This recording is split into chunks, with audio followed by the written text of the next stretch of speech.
Hey guys, welcome back to my virtual dog training session playlist. And here we are already, episode 8. I can't believe it, it's flying by, and I am so happy and thrilled to be sharing all of these video consults with all of you.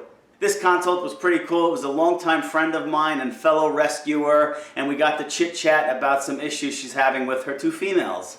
And some of the topics we're discussing are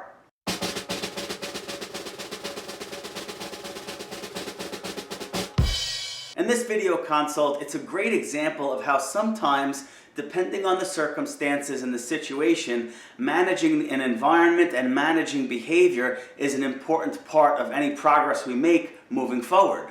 And sure, it would be great if we could modify the behavior of all dogs, but sometimes that's just not the case. Sometimes we have to settle for managing behaviors, managing the environment as we progress through behavior modification.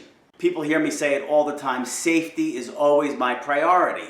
And when we have two female dogs that are capable enough of injuring each other, we need to take it slow. We need to make sure that we're managing things. We don't want to just jump right in and put the dogs into a position to fail, and more importantly, a position where they can get injured.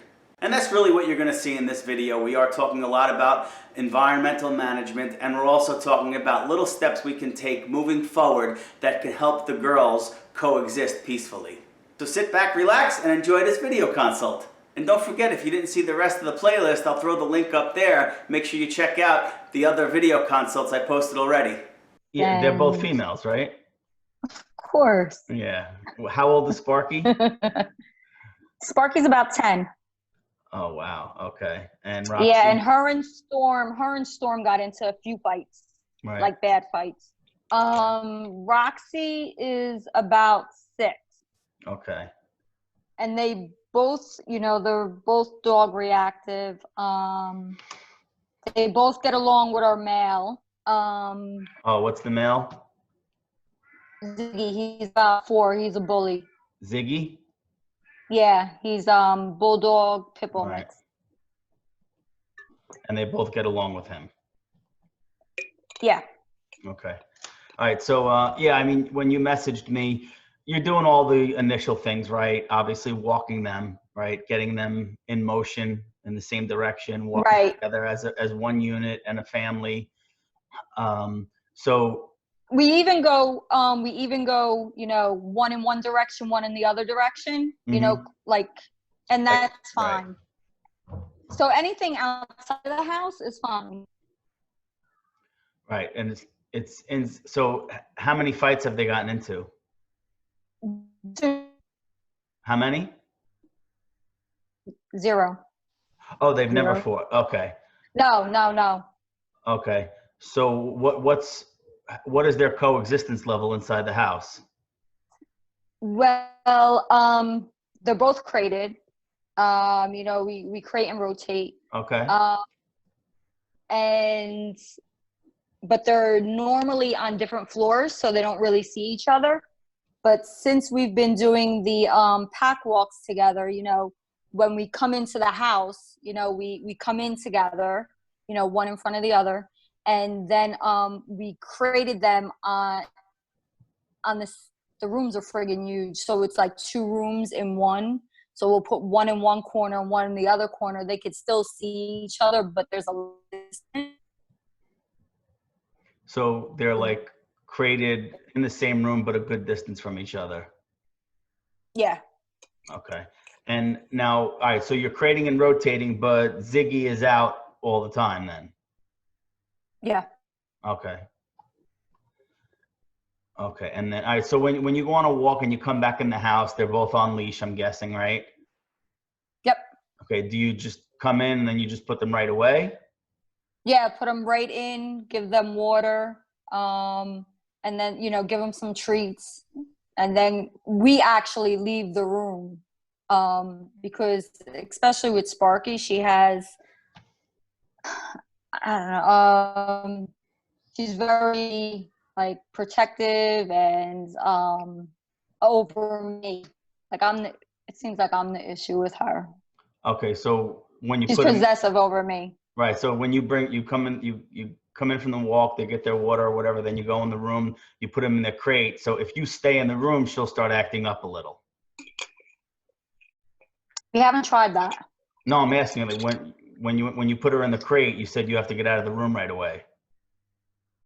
Well, not that we have to. I didn't try it with staying in the room. I figured, just to give them some time to kind of get adjusted to each other without any distraction or triggers. Okay. That's why I usually get that.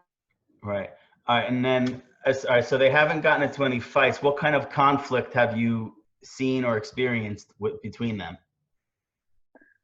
Lots of barking. When we would walk them past, each other's crate, lunging at Sparky.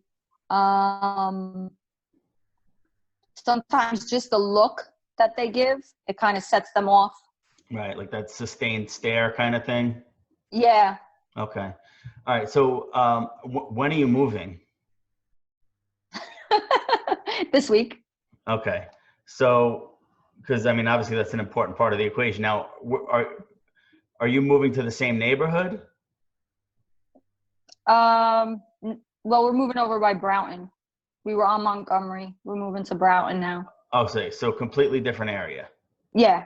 Okay. Yeah, so good. it's neutral. Right. Yeah. That's okay. Yeah, that's where I was going with that. Okay.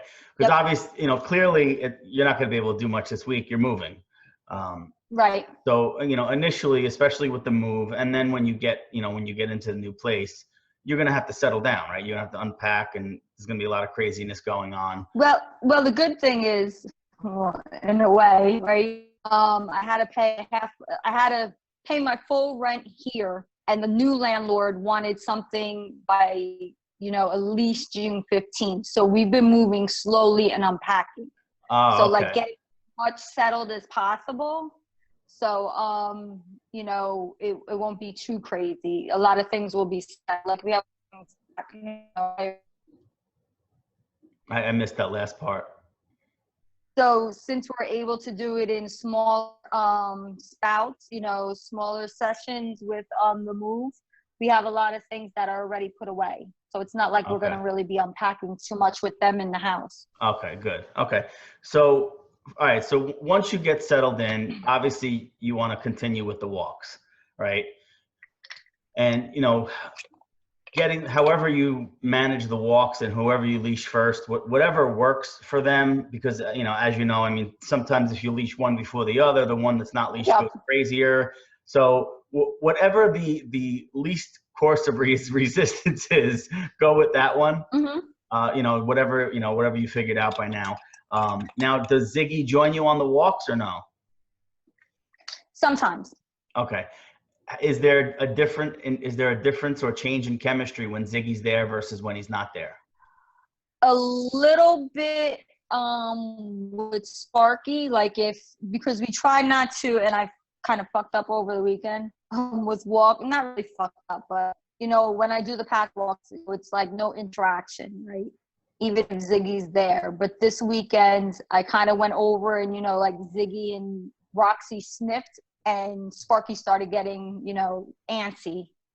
She started whining, and she didn't really bark because we stopped it before it got that far. But she's possessive.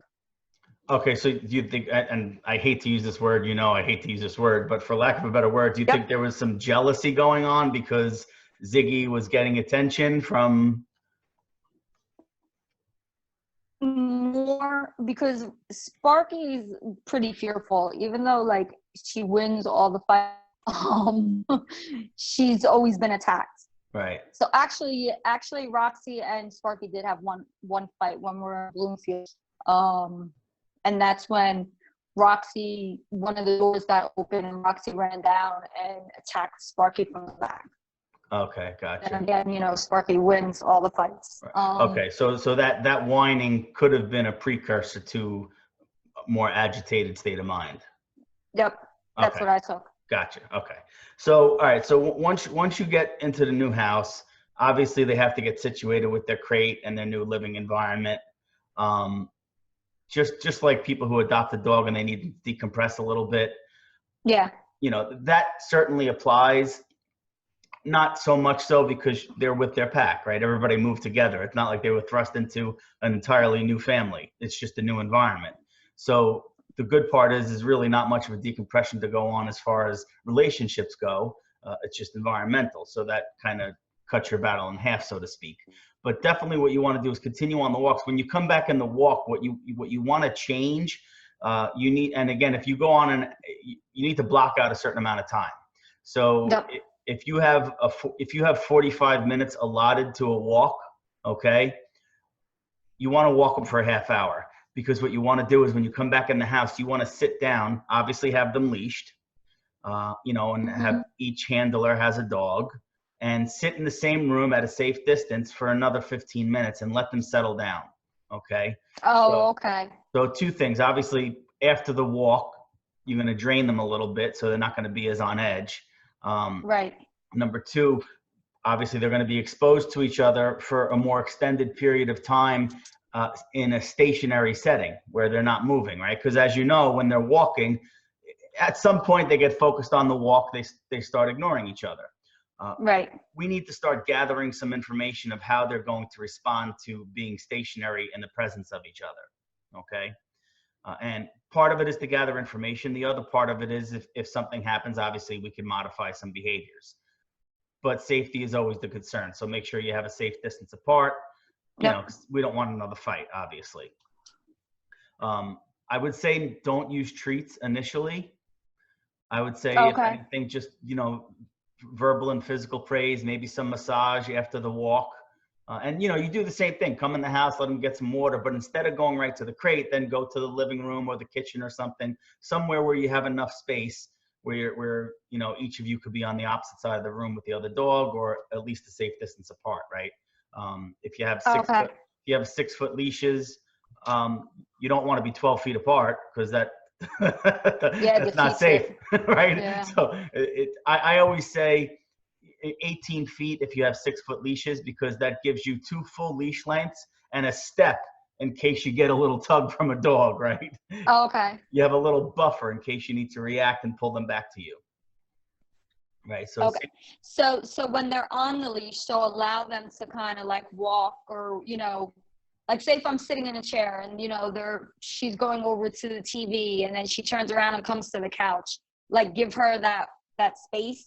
Yeah. You want to emulate as much of free flowing movement as possible, but obviously on leash. So, right.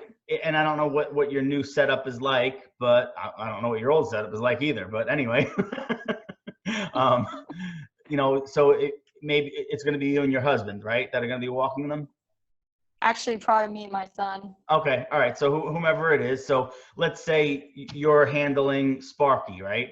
And then he has Roxy. So maybe he keeps Roxy on a short leash. You let Sparky roam around a little bit to give her some freedom, call her back to you, pet her a little bit. As you're petting, start giving her a massage, roll up on the leash, then let your son give Roxy a little freedom. So you're kind of alternating the freedom. And then every time they're coming back to you, you're preoccupying them with physical attention and massage. Okay. This way they're not like super restricted. And again, this is partly to get to see how they're going to respond to each other when they're stationary for information gathering, but also to create a positive association in the presence of each other, right? Okay. They're getting the same thing, right? They're getting some freedom, they're getting some physical affection, etc. Okay.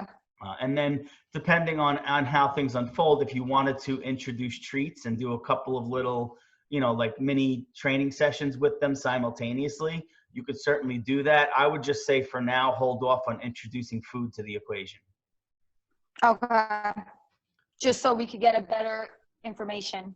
Get more information, and at the same time, we're also getting them to experience some positive association in the presence of each other, because they just got walked. They're not coming right in and going right to the crate. Now they're coming in the living room or the kitchen, and they're getting pet and massage and. Right. Okay. So and then the third part of it is it helps them acclimate to the new environment, because now, oh wait, new environment, new rules. Now we get to hang out a little bit. Okay. Right? And that is, and again, post walk, after the walk, they're settled down a little bit, so they're not going to be as on edge. especially now with the warmer months, right? I mean, a dog trainer's best friend. Brutal. Yeah, a dog trainer's best friend is like July. Yeah. We went on a walk today. I was like, holy shit, they're going to be like tired. They're going to be so well behaved. Yeah. Our guys, it was like 93 here today. It was so hot. Holy And, shit. Deuce and Sable, they love like sunbathing in the yard. And Sable, she's a lazy sack of shit. But she went outside. She laid down on the concrete for like 10 minutes. She came in. You would have swore I just walked her 4 miles. Oh my God. So the heat is our friend. And I don't know how your dogs are. I know that my dogs, when it's like crisp in the morning, they get a little frisky almost. Okay. That's not a time where you want to do these exercises if they're frisky. You know what I mean?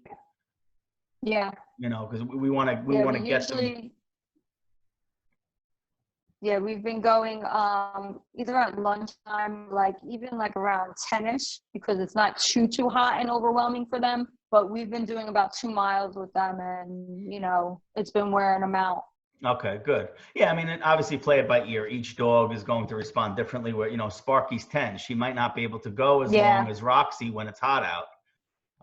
Right. So if that's the case, you could do a mile with Sparky while the other is doing a 1.5 miles or 2 miles with Roxy. Sparky can go back to the house and wait for you guys. Okay. Right? You could change it up, or you could have Roxy go back first. You could change that up. You're still doing the same thing. You want to avoid coming back in and then putting them right in the crate. Okay. Now, obviously, if you're going somewhere, you're going to take them to pee and poop or whatever, and they're going to have to go in the crate. But as far as these exercises go, you want to remember, it's all about the time that you have allotted for the walk. So if it's an hour, if you're allotting an hour for the walk, do a 45-minute walk and 15-minute social time. Okay. Right. And then cool. As you go through this, keep me posted and we can talk about next steps. But generally over the next couple of weeks, do these little social exercises. And then, like I said, when you feel that you're making progress and they're accepting of this new exercise, then maybe if you want to introduce treats, right, and do little mini sessions, just, you could be on one side of the room, your son and Roxy could be on the other side of the room, or whatever dog you have.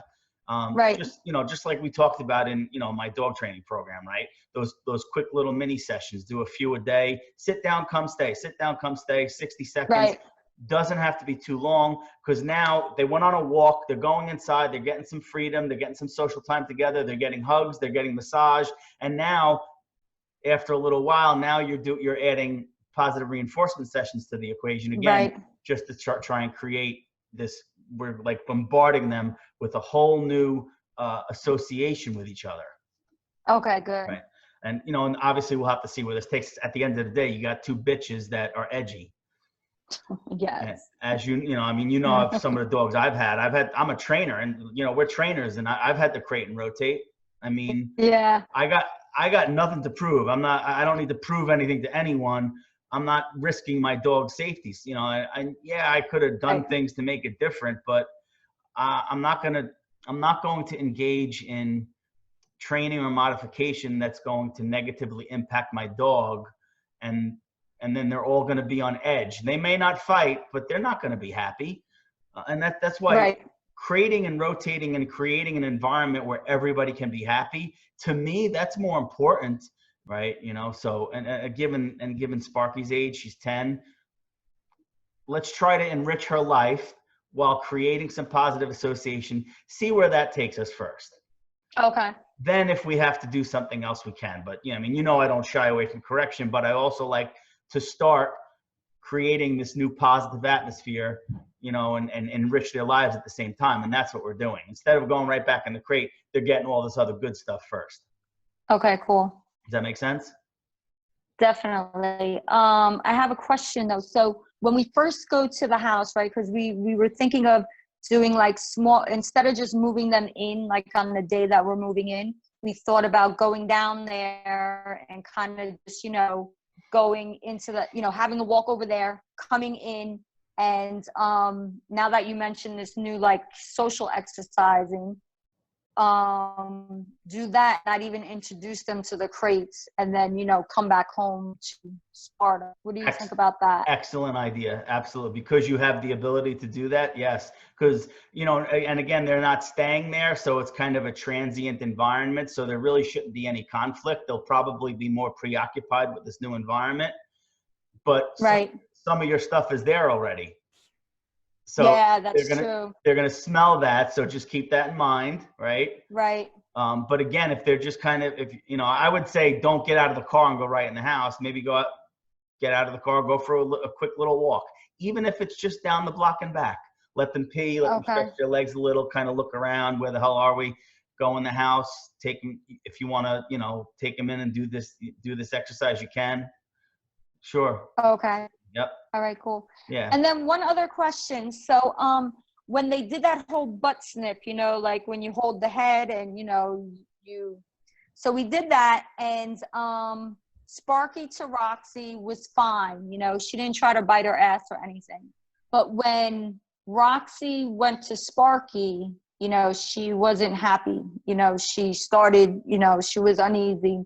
And then we had to break it. So I was just. Wait, you're saying she, I don't know which she you're talking about. Who was uneasy? I'm sorry. Sparky. Okay, so Sparky sniffed Roxy's butt and Roxy accepted. Right. And Sparky did not didn't try to. Roxy sniffing her butt. Right. Okay, just don't do it. Okay. Yeah, don't force the issue. Okay. Right now, as you know, I do that all the time, and it works very well. Sometimes I can't, and I don't force that issue because that could agitate the situation. So. Okay. Right, and then because we did it a few more times and it was better, but yeah. Yeah, we'll stop. This new atmosphere first, then we can revisit that, right? And you got to remember too is this isn't like a rescue situation, right? Where we're doing tests, we're trying to test dogs, or we're trying to see how a dog can live in a multi-household environment. We know what we have right now. Okay. The dogs know each other. Right. Right. So that why are they have all the information that they need. Okay. You understand what I'm saying? Right. Yeah. So I think it was more for me just to see like how, like if when my concern was when Sniffer, she was going to bite her ass, but she didn't. Yeah. And right. And that's helpful. But again, it's, generally when we engage in those things, it's not just about getting the dogs together. We're also assessing how do they interact in a normal social interaction with a dog, things along those lines. But they're already living together, right? They're already known entities to each other. All right. And it's not to say that it's wrong. It's certainly not wrong that you did it, but just if it's not needed, don't do it. And let's do new things that they haven't done before, like these little social exercises, and then down the road working them together in the presence of each other. And we'll see where that takes us, and then we'll go from there. I mean, it's possible you may be creating and rotating for the rest of Sparky's life. The good news is that they do have Ziggy, so they are getting social dog time when they're out of the crate. So again, going back to quality of life issues, it's not like they're isolated. They're still getting human social time and doggy social time. You may have to crate and rotate for the rest of Sparky's life. But oh yeah, that's what I said forever. Yeah, right. But we don't know that yet, right? The good news is that you're moving into a new house, which, a new environment sometimes helps us create new rules, which will help us create new associations, and they dissociate from previous experiences. Now, is that going to happen? No, because you already moved with them once and they're still edgy towards each other. So that may not be the case here, but maybe with the move, so we have the new house and the new rules and the new social exercises, maybe we'll see where that takes us. Okay. And then another question, I'm sorry. No, that's okay. So if they are in their crates, right, at the new place, and they start going fucking ballistic, actually it's usually Sparky that goes ballistic. Roxy just turns her head and faces, the other direction. should I just leave it, or should I make a larger distance between each other, or move one to another room where they could kind of still see each other? So is this where they both lock eyes and then Sparky starts being a bitch, that kind of thing? Well, what I've noticed when we come from the walks, right, after a while, you know, Roxy's facing the other way in her crate, and Sparky will start getting bitchy and start barking or whining. She'll do spurts of that and then stop. And then she'll, you know, lay down for a while and then start again. And every time I look at Roxy, she's just facing the wall. I don't think she likes Roxy in the new area. Gotcha. And okay, and then the new house where they're going to be, is that room smaller than where they are now? Yeah, yeah. Is there any way to put up some kind of visual barrier between them? I was thinking about that. You know, maybe, you know, like one of those sliding things. Yeah, or like you ever see those accordion room dividers? Oh, okay. They have them on like eBay. You can get the cardboard ones. They're like $20. So you don't have to get a real fancy one. The other thing too is you could just get a couple of chairs and throw like a sheet over the back of the chairs, because a chair is about the same height as a crate. Because that, you know, just to test it before you go buy something. You know? Yeah, like just throw a sheet or a towel over. But I would say a sheet, so go all the way to the floor, because Sparky sounds like she's the kind of dog where she'll kind of try and look any which way she can just to stare down Roxy. Yeah, definitely. So make sure it goes all the way to the floor, and make sure there's a full visual block between them. And this way you could see if that helps. If that helps, because remember, if this is happening when you're not there, that could contribute to their animosity towards each other. Even though Roxy's, you know, averting her eyes and avoiding, Sparky's still feeding into this, right? So if we can block that visual to see how that works, and if it helps, then find a more, you know, not necessarily permanent solution, but maybe, or you can just keep using a sheet if you want. It doesn't really matter. I mean, it's just the dogs that are in there, they don't care. You know. Right. I would try the visual blocking first and see where that takes you. And then if it doesn't work, you might have to consider changing rooms altogether where they're in separate spaces. Oh, God. Yeah. Fucking bitches. They don't call them bitches for nothing.